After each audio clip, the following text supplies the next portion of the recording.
Shout out BigSteve. What's up? Welcome to another regional episode of Big Brain MMA podcast. I'm your host, like always, BigSteve. One last episode for 2023, and a couple of more weeks before we go back to breaking down UFC cards. Last week did a little recap of 2023. I've never done one of those, never been interested in them, but I appreciate everyone listening. There was some good interactions. It went better than I thought. Lots of people asking questions and comments, and hopefully you got something out of that video. I always try as a full-time gambler, only 2 years into this, and it did take me a while to be comfortable gambling full-time. I do try to put out content that might help others, take it to that step if that's what you're into. So yeah, actually got me a few subscribers, which I didn't expect at all. Yeah, thank you. So thanks for that. Other than that, from betting perspective, I only bet on ACA last week. I had Shaaban at plus 145. Decent dog. He looked minus 200. He won a clear decision. The guy he was fighting was a fraud. And unfortunately, I forced Ryzikov against Bagov last minute. I thought he was going to be the better wrestler. Bagov is like a jiu-jitsu Russian and always ends up on bottom. And he actually lost the first round clear, and then Bagov ended up on top of him. There was no footage of Ryzikov on bottom. A typical scenario of, good wrestler, but when he ends up on his back, he got crucifixed in round 2 and 3, and then he got finished in round 4. I didn't even know that was a 5-rounder, but either way, it was a bad bet. So yeah, I ended up breaking even, made $100.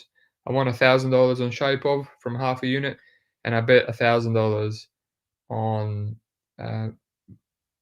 Ryzikov to win half a unit. So yeah, broke even. It is what it is. I could have used that $1,000 profit, but yeah, as it stands now, still on $54,000 for the year, as per the review.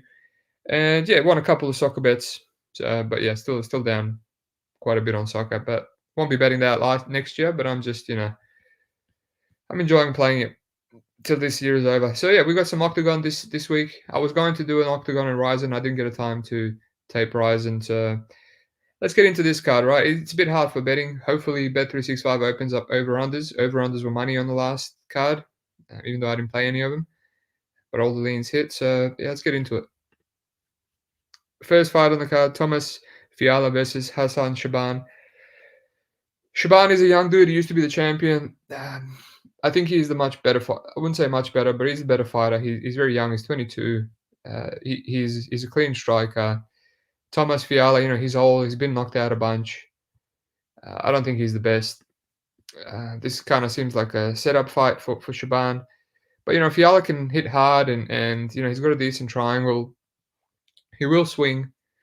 And, Shaaban is still young, even though he's the better fighter. He's still young. I just don't feel comfortable playing, $1.44. He's a lot worse on Bet Online as well. I wouldn't even parlay him. You can parlay him if you're, desperate. But yeah, like I said, Fiala will throw. This looks like it will be a striking fight. Shaaban is 2-1, so yeah, it's favorite probably wins, but yeah, pass for me. Alrighty, Magdalena Šormová versus Mallory Martin. Now, surprisingly, these female fights interested me the most pre-tape. So Magdalena's been around a long time. I know this chick. She's fought the who's who on the regional female scene. She's fought Miura and in Pancrase. She fought Svetlana Godzik, who's like this judoka with an armbar. She armbarred her first, and then Svetlana armbarred her in the rematch. She's fought Wawrzyniak, who's a decent chick, in Aries. She fought Eva Dourthe, who's fighting later on this card. She beat Kay Hansen in Invicta by split decision. And, she beat Chara Penco. She dominated her Molder in round 1. Chara Penco is also fighting Dourthe later on in this card. And then she, last fight she got beat by Anita Beckis in KSW. Beckis is, got a soft spot for Beckis. She's a really physical chick. And she was a massive dog there. I remember everyone on Sherdog saying Magdalena's a good parlay piece, blah, blah, blah. And yeah, Beckis upset a lot of people there. Mallory Martin, never been impressed with Mallory. She was in the UFC. She ended up, leaving the UFC. What was it? 3-1, right? Her only win being Hannah Cyphers, and where she was actually knocked out, almost knocked out cold. She was knocked out and then one of her ground and pound punches woke her up, and Chris Day only let her play on. I think I was a Mallory Martin there. I was a bit more square back then. What was that? 2020, so 3 years ago. I was a bit more square, but that hit. She's kind of got like decent striking, but couldn't bust the grape. And she's technical, awful defense. Not just in the Cyphers fight. Her win over Martin Michailidis on Contender Series, that was probably her best win. And she didn't get signed back in 2019 because that was an awful performance. Her wrestling is trash. Awful entries, I should say. Not physical at all. Her best takedown is actually her trip. She has a nice trip against the cage, which is cage pushing you, and she reaps the leg.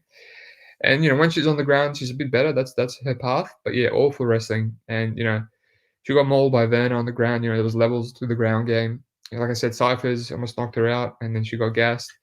Poliana Viana, she pulled guard, submitted her straight away. Velickovic Cheyenne, she couldn't take Cheyenne down for 3 rounds. Just cage pushed and proceeded to lose a clear 30-27.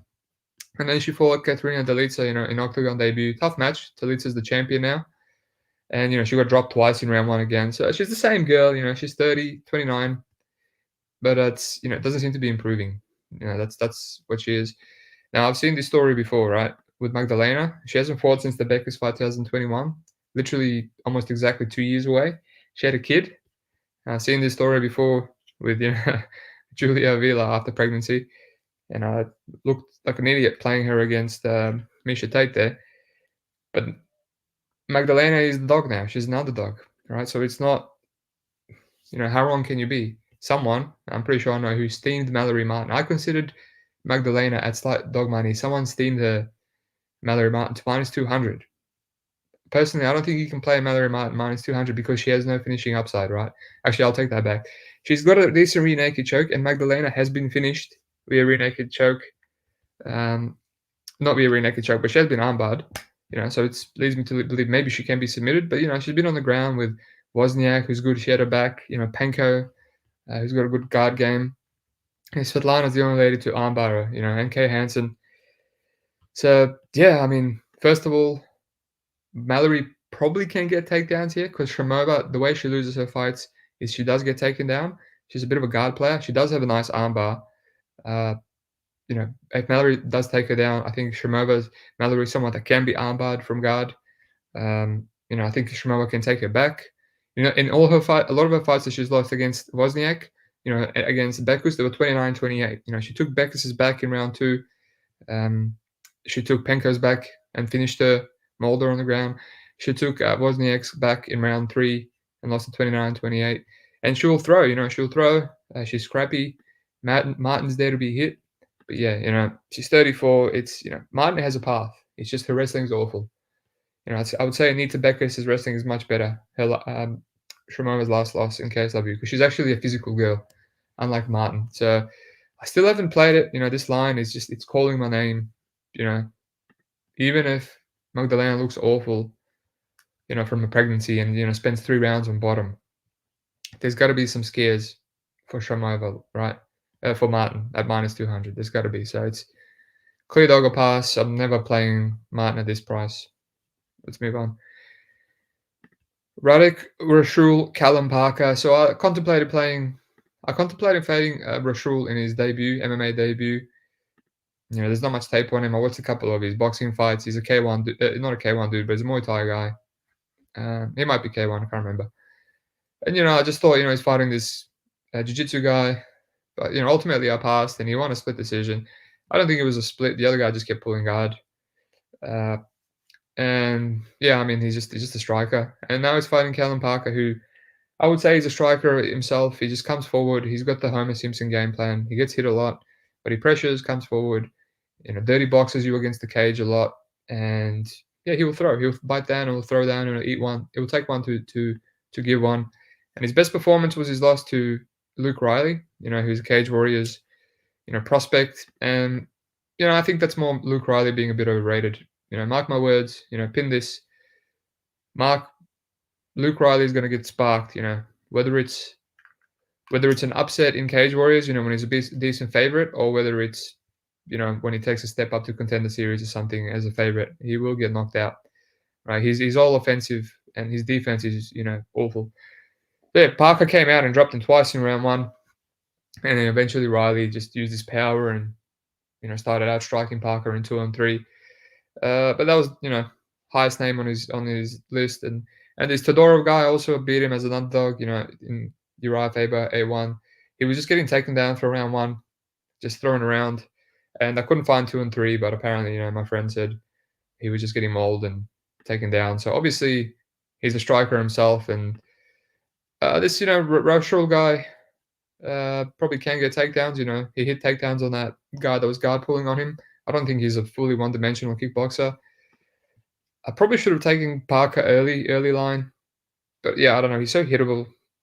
I don't know. This if there's value, there will still be value on Parker because Roušal is still minus 200. These one-dimensional kickboxers that transition to MMA at 29, they have a lot of wear and tear. From kickboxing, a lot of them are dog or pass. And even though Callum is a striker, I mean, I'm sure he's more well versed in grappling, but yeah. It's another dog or pass for me. I don't know. I can't pull the trigger. All right. Let's address the comments and we'll move on to this other beautiful female fight. What do we got? Andrew Witzek, the female fights are the best.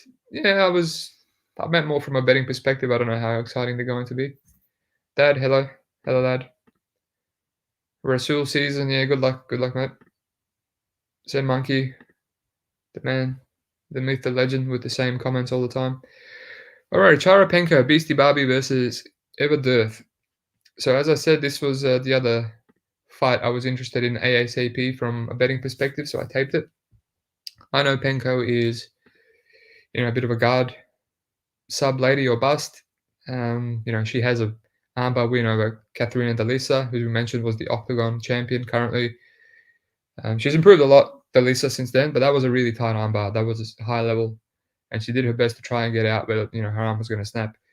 When Penco can't really get the armbar, I mean, she's kind of long and throws nice straight punches, but her defense is awful. You look at her fights with Lachlan Green in Bellator 4-4 girl. She was kind of she won a unanimous decision, but she was minus 200, and she was getting hit by that girl as well. And then she fought Manuela Marconetto, who's this awful slow motion Italian girl, and went to a split. Marconetto was just cracking her and holding her up against the cage for long periods of time. And she was a big favorite there too. So yeah, when she can't get the guard sub, things fall apart. As we said, Magdalena Šormová, who we just talked about, ran through her in 2021. Just took her down, mauled her, showed that there's levels to the grappling. And she lost to Karolina Wojcik, who just out-grappled her, but didn't get submitted. Same with Danny McCormack. And her last fight, I faded her against Mackenzie Stiller in Bellator. Stiller, a judo black belt, jiu-jitsu purple belt. I thought she was just going to maul her on the ground and survive the guard subs, which is what she did. She didn't take her down in round 1, and Penco outstruck her, which is what I'm saying. She can strike decently enough. But yeah, round 2 and 3, she's got mauled on the ground. So that's her game. She's 28. I'm sure she's improving still. Eva Dourthe on the other side, a bit opposite. She's 35. She's old. She's been around for a bit. She's fought some decent fighters. Corey McKenna lost a split to her 2018. Lost to Magdalena Šormová as well, who we mentioned a bunch of times via split. I watched that fight. It was kind of back and forth. I don't think it was a split. Magdalena took her back twice, and I think that was the most clearest thing that happened in the fight. Obviously, there was a lot of takedowns, and both girls were super hittable on the feet. She lost to this other chubby girl and guillotined this girl, and then she was triangled in round 1 by Anna Isabel Hubush, and I couldn't find that fight, but that Hubush girl is 5-0 and has all subs. She lost the decision to Delisa. Again, Delisa, champion of Oktagon. A lot of these girls, we spoke about multiple times. And then she beat Stephanie Page, who's, a kickboxer. She just kept taking her down. And Andressa Romero, it was a back and forth fight. So, yeah, some low-level girls on her record. She's really a crotch sniffer, female version. No, not much finishing upside. She wants to take you down, lay on you. Right? So she has a path. She has a path against Penco, who, Penco's been taken down late on if she can't get the guard sub. But I just can't make my decision. Will Dourthe be guard subbed? Right? I've seen this before. Some of the easiest money I've ever made is you fade the wrestler with a girl with a good guard. We just spoke about Malia Martin, Viana, round 1 sub, easy money, goes for a takedown, gets submitted straight away. I can't make that read because Dourthe hasn't been submitted much, right? She has one submission loss. She didn't get submitted by Magdalena. She didn't get submitted by Corey McKenna. This chick really seems good that submitted her with a triangle. She was in a tight armbar by someone, I can't remember who. Maybe Šormová put her in a tight armbar, which makes me believe maybe she can be subbed. The Lisa didn't sub her. So I don't know. I can't get that read. If I could have that read that, Penco can sub her, then it would be easy money. I would play Penco because I think she's younger. She can outstrike her. And, when she gets taken down, she can, get a submission. But I can't get that read because at minus money, Penco was steamed a little bit as well. At minus money, if Penco is getting laid on for 3 rounds, it's going to look like an awful bet. It's going to look like another Avila bet. But yeah, I think Penco should be favored just because of the age and, sub upside. But I don't know what to make of this fight. I left disappointed and, felt like I'm passing. Thinking there was a side, but yeah, maybe someone can fill me in. Not literally. All right, let's move on. Carol Ryšavý versus Henrique Madureira. Now, this dude, I know this Madureira guy is a short notice guy. He was a short notice in PFL Europe Series just recently. Yeah, thanks, Dad. I knew you were going to come in and say that. Yeah, Mad Max. I remember I tried to tape him for his PFL fight against Yazid Checheren, and there wasn't much tape. The fight in 2020, couldn't find it, so his last tape was like 2018.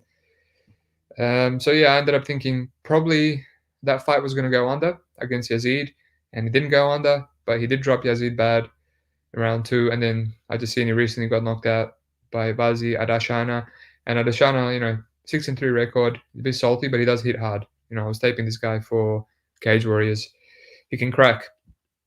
So yeah, but I still think Henrique is a little bit chinny. Yeah, short notice, very short notice. He's 34. He's tall and long. And Carol Ryšavý, massive favorite, $1.20.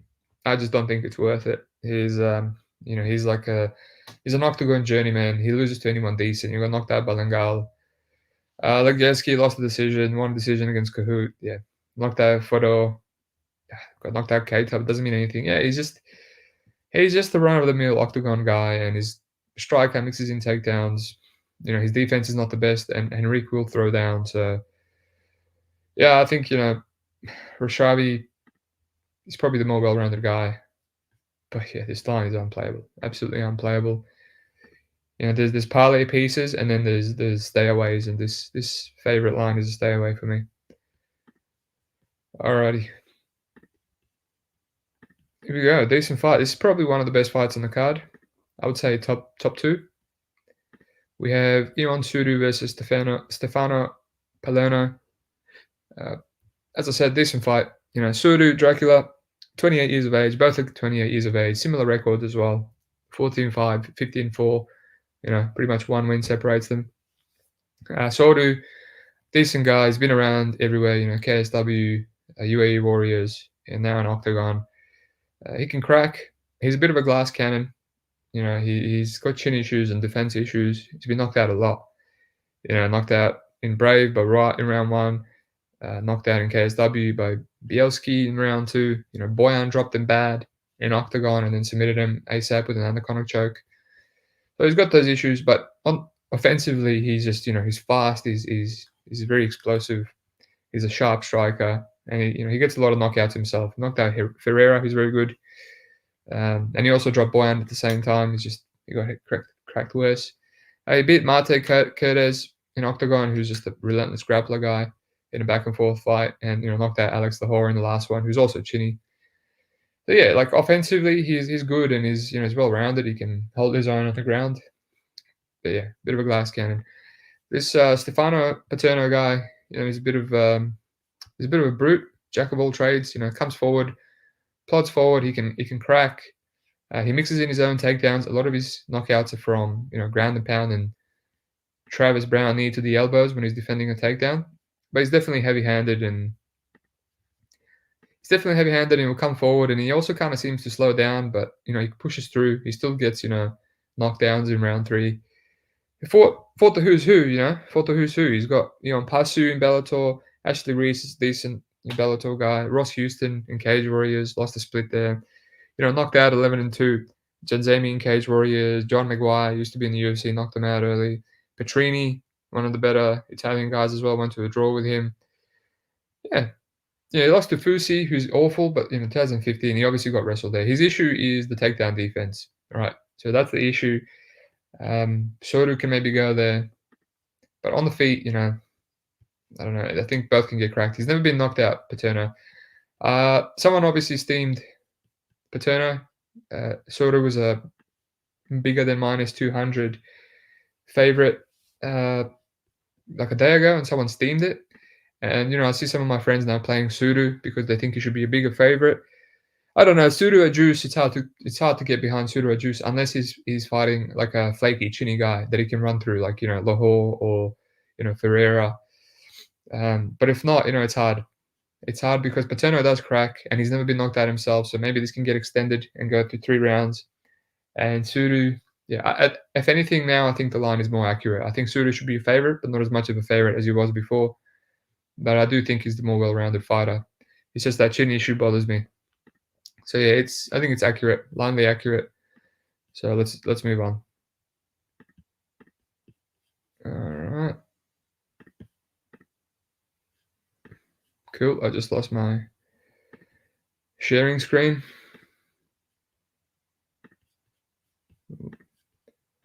Put this fight back up. Beautiful fight. With this comment here from Mr. Riding High. Hey, it's my first time betting Oktagon since there's no UFC, but I'm keen to drop a few units. What would be your best 2-fight parlay? All right. I guess I'll have to answer you that, even though I'm not a fan of parlays. And I would say Oktagon is a great promotion, mate. You should bet it more often. Riding High, and thanks for listening. Let me just let me finish the card, and then I'll give you the parlays. BigSteve's dad, close up. Hell yeah. Hell yeah, indeed. Pepe, beard is looking fantastic. I appreciate it, mate. I gotta say, coming from you, your beard is always immaculate and better than mine. Mine's too bushy. I have the curly hair genetic. BigSteve parlay guy. Look, if I'm gonna say anything, when I do hit my parlays, they're pretty high percentage, right? I stick to squash matches. Will there be parlays on this card? Stay tuned.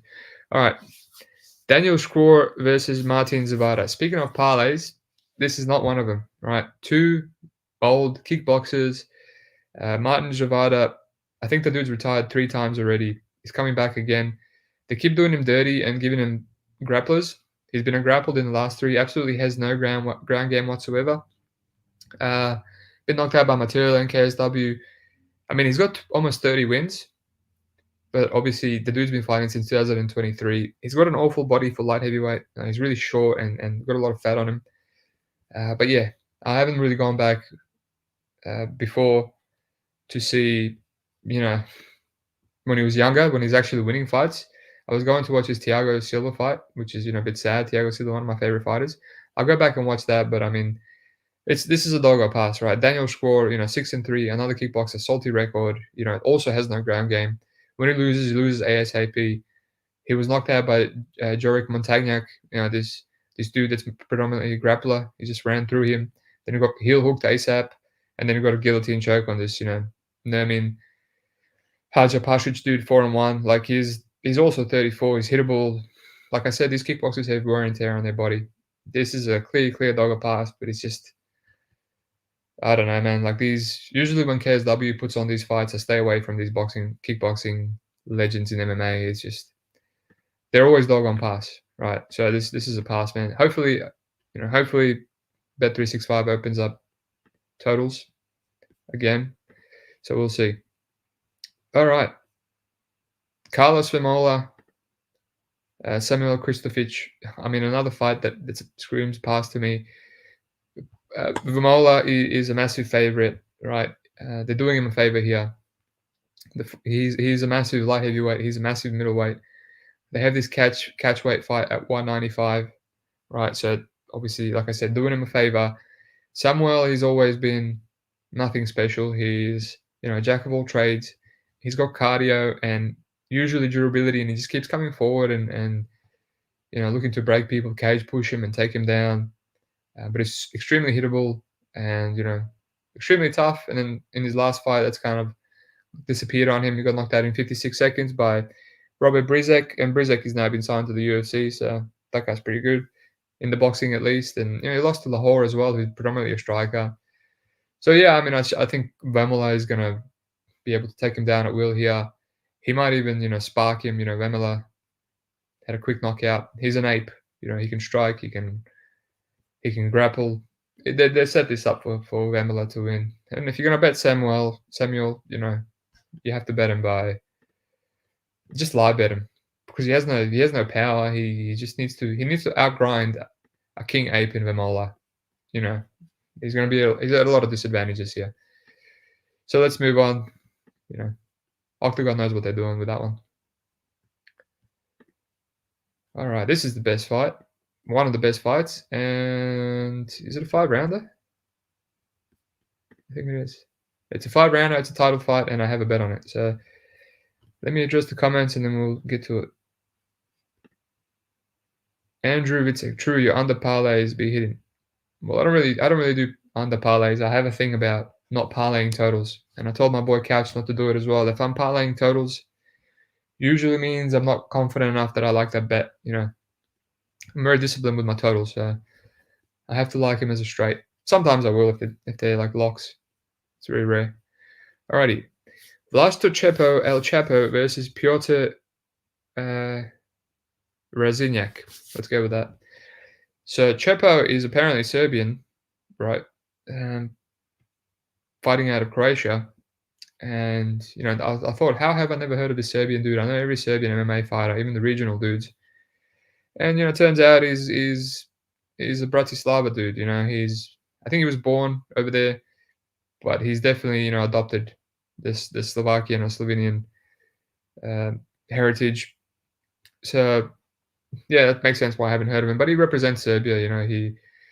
He comes out to Đurđevdan, which is one of the OG, one of the best Serbian songs, classical songs. He comes out to that. So I'm sure he claims to be a Serb, but he's another ape. He's another ape. He's a striker. He's got a kickboxing background. He comes in and he just blitzes. Not very technical at all. Blitzes. He knocks out a lot of people, but his level of competition is really low. And the dude has a ton of holes. He has a ton of holes. He's hittable when he tries to knock you out. He doesn't consider any defense. He just blitzes forward. As I said, his takedown defense is awful. Get-ups are not too bad, but once he's on his back, a lot of the time he can easily be passed and mounted. And this is fighting some really bad guys, right? He fought Mateusz Streleznik 8-8. The guy, he was doing well, and when the guy actually took him down, it was just a mauling on the ground. Joel Dos Santos also mauled him for 3 rounds in 2022, right? So this is like a year ago. And he's knocked out some durable guys. Gianni Malillo, Panez couldn't knock him out till round 3. He seems to have power, but I don't know if he's one of these one-punch KO power dudes. He's more. I feel like he throws everything 110%.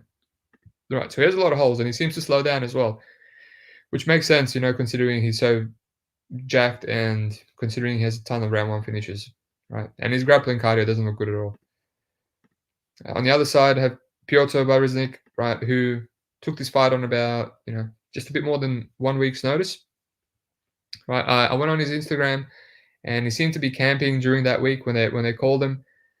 And I thought maybe that's a pass, but then someone in my Discord, from that area, Slovakia, Slovenia, pardon me, mate, raised by moon if I got your country wrong, I always mix them up.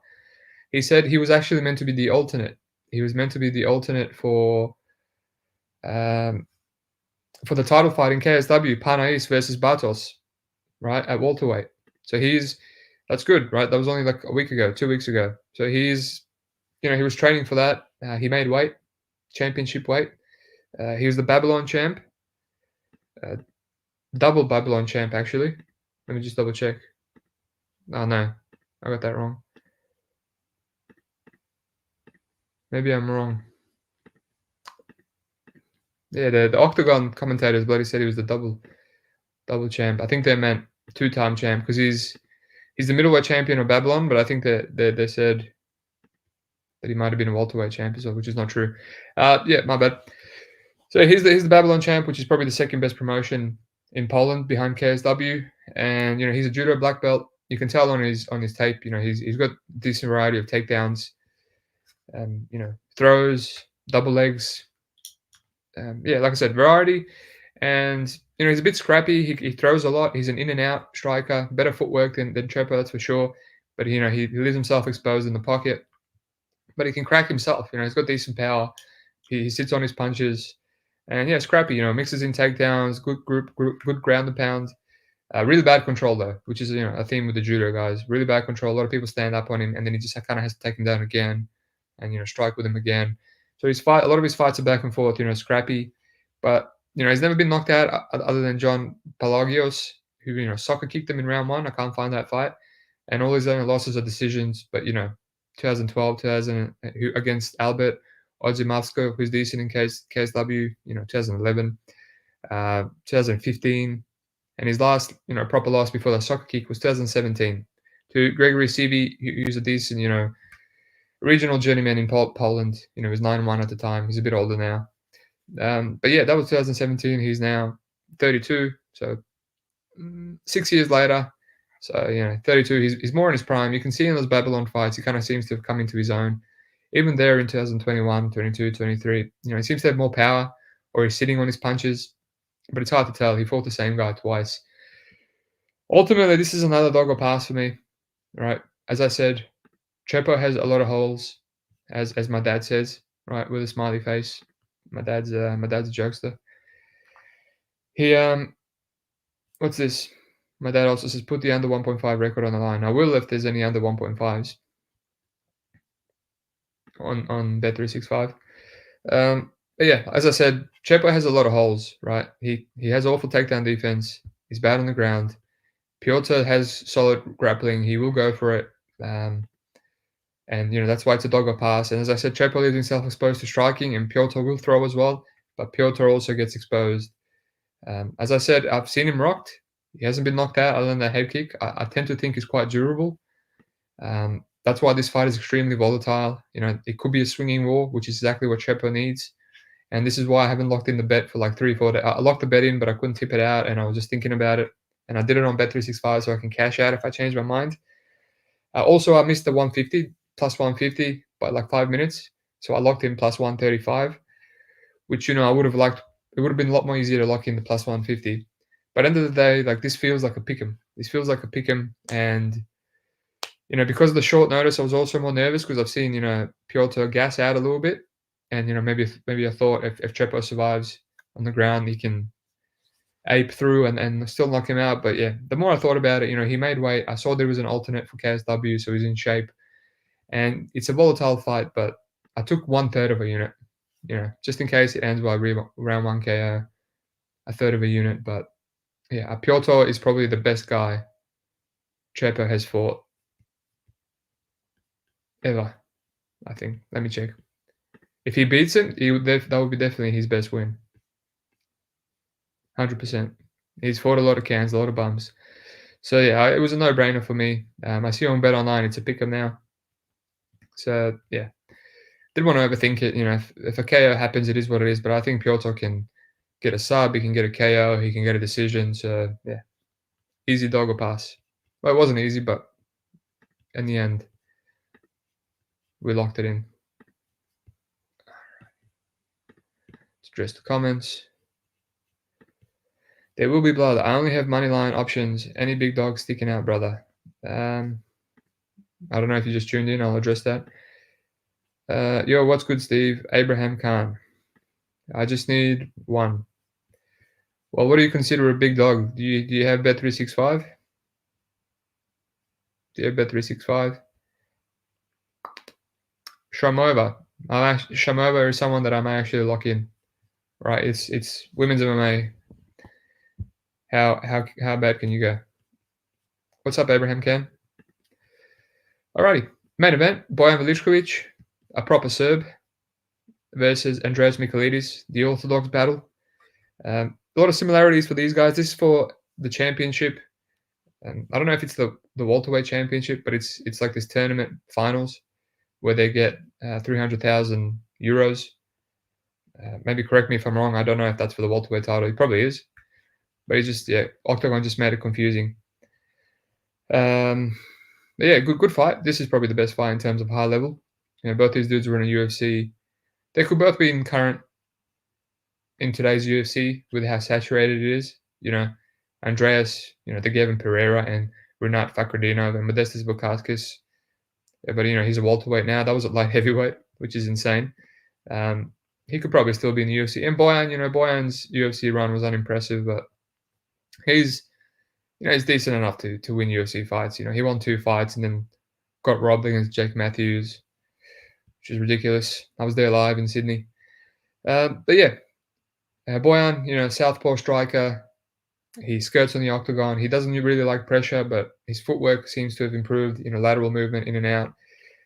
Decent striker. He uses a lead check hook, which got him caught against Surdu, but he also caught Surdu. Underrated power. He's rocking a lot of these dudes. He didn't throw much in UFC, but he seems to be getting a lot of knockouts recently in Octagon and a lot of knockdowns. Jiu-jitsu is his thing. He's a black belt. He's been a black belt for a long time. He's been training in America for a long time, which is probably why he was one of the better Serbian dudes and one of the first decent guys to come into the UFC. He moved, he was like an RFA champ. So he had a good regional scene as well. But yeah, cardio is all right, so-and-so. Durability, not bad. Wrestling's pretty average. He can be taken down. He's just kind of like a jack of all trades. He's a reliable fighter, and I would definitely mostly bet him as an underdog, which he is here. Andreas Michailidis, this guy is a brute. As I said, he fought at light heavyweight in the UFC, and now he's a welterweight. And I mean, he's very explosive. He's strong. He's a good offensive wrestler. He's hard to hold down early when he gasses. Rinat Fakhretdinov couldn't hold him down in round 1. It became a little bit easier in rounds 2 and 3. Explosive, throws hard, loves the spinning wheel kick. He lands that at a pretty high clip too. That's like one of his favorite strikes, which is crazy. Both these guys fought Leandro Silva, and Boyan, had a competitive round 1 against Leandro. Was dropped by a jab in round 2, and then they had a back and forth grappling fight in round 3, in which he ended up losing a split. And Michailidis, won a unanimous decision, but I also thought that was quite lucky not to be a split. Round 1, they're just very competitive striking. Round 2, Michailidis was taken down multiple times, and round 3, Silva took him down even more times when he gassed. So Michailidis still has the gas issues, but he's improved quite a bit. And even at welterweight, I'm surprised. He ran through Mohamed Grabinski on the ground, just had about 8 minutes of top time before he arm triangle choked him. And he knocked out, Luis Gleisman, who I don't know much about, but I know a lot of people were playing him. He was a dog, and a lot of people played him in the Discord. And then he ended up getting sparked, ASAP. So, yeah, I mean, both these guys had a decent run up to this title. Boyan knocked out David Kozma, who's, the Octagon darling. But he gets dropped a lot. So, yeah, and he finished, Surdu with the Anaconda choke in round 1, and he beat this Jungwirth absolute steroid monkey. He had a full locked-in rear naked choke, and Jungwirth just stood up while getting choked and got out of it somehow. It was just crazy.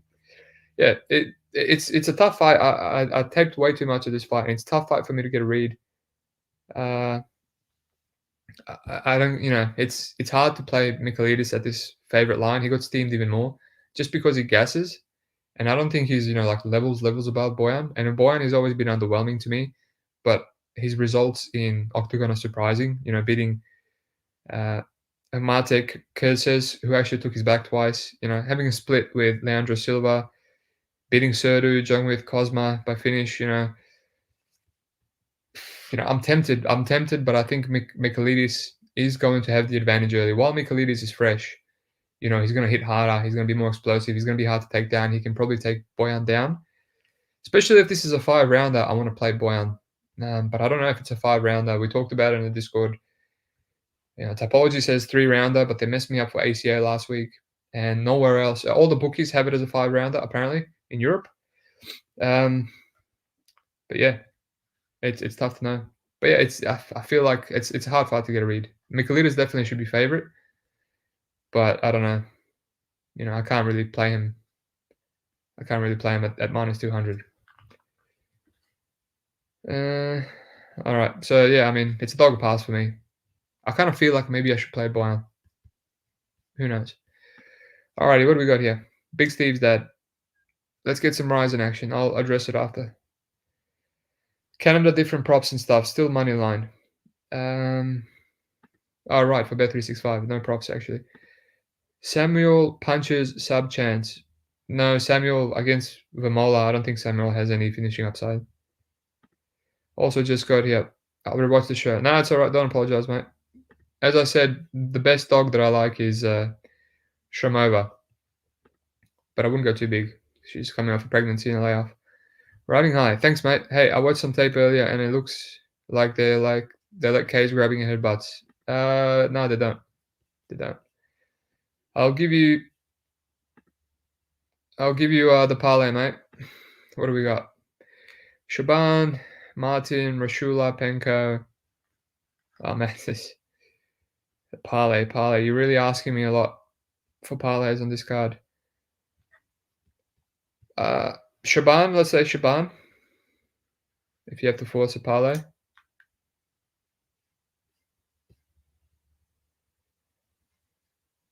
Oh man.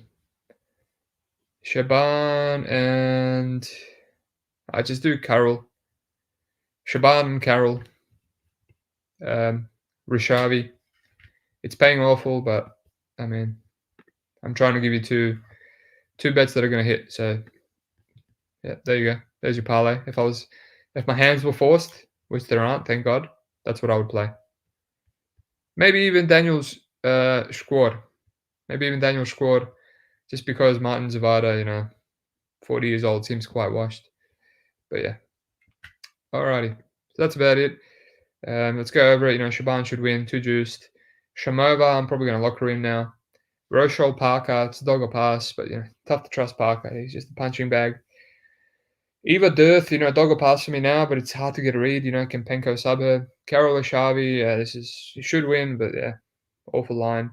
Surdu V Paternò, I think it's accurate. Škvor, Zawada, dog or pass. Vémola should run through. Krištofič. Čepo, Piotr, I got Piotr as a dog plus 135. And Boyan, Andreas, dog or pass for me too, but tough fight to get a read on. Alrighty. Quick Ryzen. I mean, Ryzen is going to be a 3-hour Ryzen breakdown. Yeah, no thanks. Yeah, Ryzen's going to be a parlay card. Alright, there's a bunch of squash matches. I'm not going to tell you which ones, but just go through them. A lot of the squash matches, a lot of the juicy lines are juicy for a reason. So go through them and decide something yourself. But the only fight I properly taped was Yuki Montoya versus Vince Morales. I actually wanted to play because I thought, Morales is awful. He's just left the UFC without a whimper. Loves to not throw. But Montoya, he's a jack of all trades, good cardio, will come on strong late, but he's super hittable. He seems to be tough, but he's been knocked out before by bums, and he gets dropped a lot. And if anything, Morales can do is he can crack. And Morales was throwing a little bit more on the regional scene. They gave him 2 bums to Teruto Ishihara and some other dude, and he finished him after the UFC. And after tape, I was like, you know what? Maybe I can't believe I want to play Morales because he has that puncher's chance, and Yuki Montoya is hittable. But the only reason I passed is this rise in scoring. If he gets knocked down and doesn't get finished, I feel like Morales is going to go back into his shell and not throw for rounds 2 and 3, and then Ryzen being scored as an overall fight. Montoya might actually get some takedowns and do better in rounds 2 and 3. So that's why I haven't played it. But it's a tough. Ryzen scoring always puts me, makes me tough, hard to lock in bets. But yeah, that's what the only fight I taped, and at the moment, kind of feels accurate. Like Montoya should be a slight favorite, but yeah, who knows? It's too volatile. I don't know how Morales is going to react under the bright lights of Ryzen.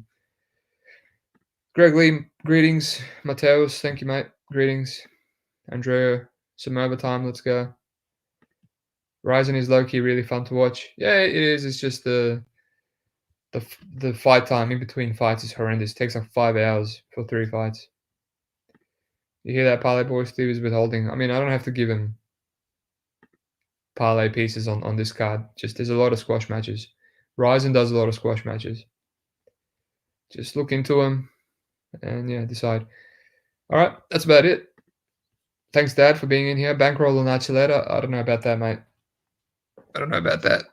That fight feels like it's going to be accurate, close to pick 'em, but Archuleta is super hittable.